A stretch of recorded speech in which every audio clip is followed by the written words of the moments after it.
আসসালামু আলাইকুম সুপ্রিয় দর্শক, আমি ডাক্তার মোহাম্মদ আসাদ সরকার। প্রতিদিনের ন্যায় আজকে একটি নতুন টপিকস নিয়ে আপনাদের সামনে উপস্থিত হয়েছি।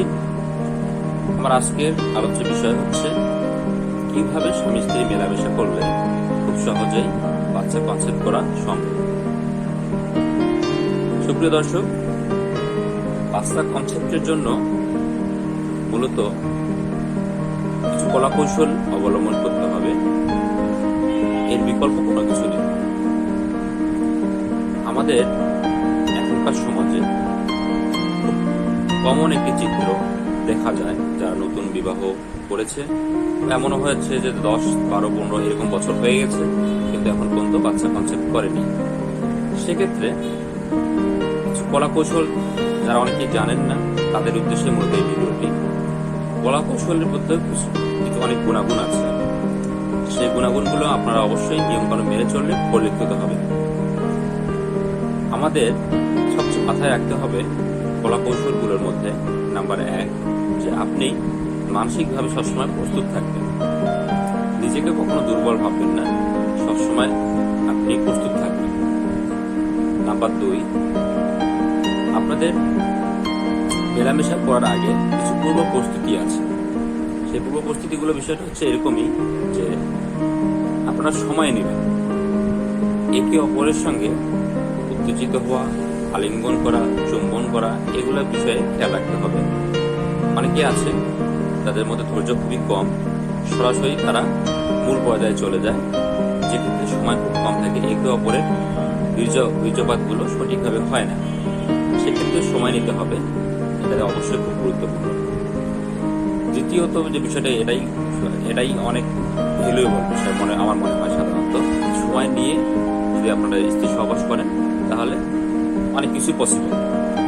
তৃতীয় যে বিষয়টি আলোচনা করতে যাচ্ছি আমি, সেই বিষয়টি হচ্ছে যে আমাদেরকে পজিশনটাকে খেয়াল রাখতে হবে।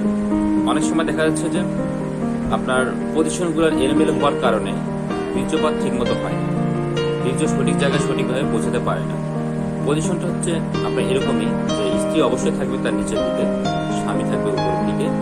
সবচেয়ে ভালো হয় তাদের ব্যাক সাইড যদি অ্যাঙ্কেল সিস্টেমে থাকে এবং তার স্ত্রী এবং মাথা যদি তার নিচ পাশে থাকে, পিছন থেকে যদি সহবাস করে, বিশেষ করে যাদের ক্ষেত্রে কনসেপ্ট করে না তাদের জন্য এই নিয়ম, সবার জন্য নয়। স্ত্রী ব্যাক সাইড থাকবে উপরের দিকে, মাথা থাকবে নিচের দিকে, পিছন থেকে তার স্বামী সহবাস করবে, খুব সহজে বীর্যটা গড়িয়ে তার জোড়ায় পেছনে এসে প্রবেশ করবে। নাম্বার 3 এবং চতুর্থ নাম্বার বিষয় যেটা আলোচনা করতে যাচ্ছি, দর্শক আপনারা অবশ্যই নিয়মগুলো ভালোভাবে মেনে চলবেন। চতুর্থ বিষয় হচ্ছে যে যখন আপনাদের বীর্যপাত হয়ে যাবে, একজন পুরুষের বীর্যপাত হয়ে যাবে, ঠিক তখনই তার লিঙ্গ স্ত্রীর যোনিপথ থেকে বের করবেন। আমি আবারও বলছি, বীর্যপাত হওয়ার পরেই তার লিঙ্গ স্ত্রীর যোনিপথ থেকে বের করবেন। আপনার বীর্যপাত হওয়ার পর ন্যূনতম 3 থেকে 5 মিনিট পর্যন্ত তার লিঙ্গ স্ত্রীর যোনিপথের মধ্যে প্রবেশ করানো থাকবে।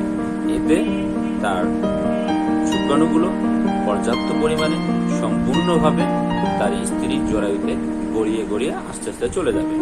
সেক্ষেত্রে আপনার বেবি কনসেপ্টের জন্য বিশেষ একটি অবদান রাখে। এই বিষয়টা আপনারা অবশ্যই খেয়াল রাখবেন। আর 3 থেকে 5 মিনিট আপনার লিঙ্গ প্রবেশ করানো থাকার পরে যিনি স্বামী বা পুরুষ মানুষ যদি তার লিঙ্গ বের করে নিয়ে তিনি তার স্বাভাবিক প্রক্রিয়া কাজ করতে পারেন, তিনি চলে যেতে পারেন। কিন্তু স্ত্রীকে আরো যদি আধা ঘন্টা পর্যন্ত শুয়ে থাকে তাহলে আরো অনেক ভালো হয়, সেক্ষেত্রে খুবই ভালো হবে। এবং সুপ্রিয় দর্শক, আরেকটি বিষয় খেয়াল রাখতে হবে যেন তার বীর্যগুলো বের না হয়ে যায়, এরকমটি খেয়াল রাখতে হবে। বীর্য বের হওয়ার আরেকটি কারণ যেটা থেকে থাকে, বীর্য বের হওয়ার সময় অতিরিক্তভাবে তার লিঙ্গ স্ত্রীর মধ্যে প্রয়োগ করতে থাকে। এই জিনিসটা মাথা খেয়াল রাখতে হবে, যখন বীর্য বের হয়ে যাবে তখন যেন আর লিঙ্গ আর পুরিন না করে থাকে।